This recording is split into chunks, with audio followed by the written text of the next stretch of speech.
Ang trabaho po natin, ulitin ko, ay mang-aresto ng tao, especially covered by warrant of arrest. And we are trained, educated, and we are ready to implement and or arrest wanted at all times.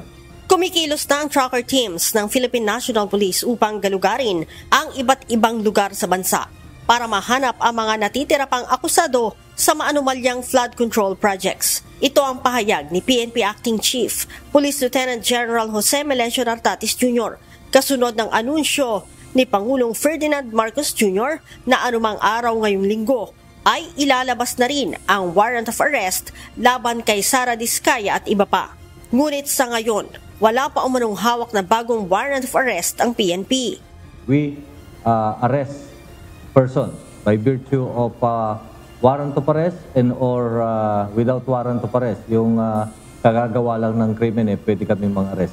And nasa mandato namin ang mang-aresto ng tao, especially those who are covered with warrant of arrest. At lagi kaming naghahanda dyan. We have police operational procedures for arrest procedures and basis for the arrest. Sinabi pa ni Lieutenant General Nartates na abala na ngayon ang tracker team ng PNP sa paghahanap sa 7 pang natitirang akusado sa flood control scandal sa Oriental Mindoro.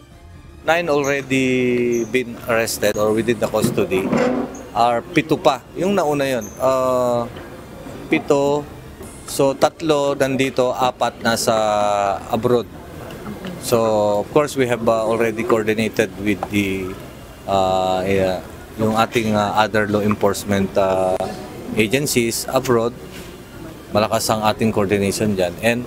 And we have 3. Of course, marami tayong tracker team. Sana mahanap nila kaagad. Tiniyak ni Lieutenant General Nartates na hindi makapagtatago ng matagal sa batas ang mga akusado.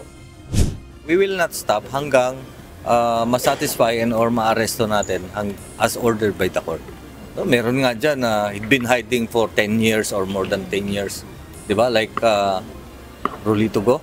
At of course, hindi naman sila makakatakas sa kamay ng batas. And we will not stop. Kaugnay nito, pinalakas din ng PNP ang ugnayan sa National Bureau of Investigation, Bureau of Immigration, Philippine Coast Guard, mga otoridad sa paliparan at mga lokal na pamahalaan, lalo na sa mga lugar na posibleng puntahan o huling nakita ang mga akusado. Leia Ilagan, UNTV, News and Rescue.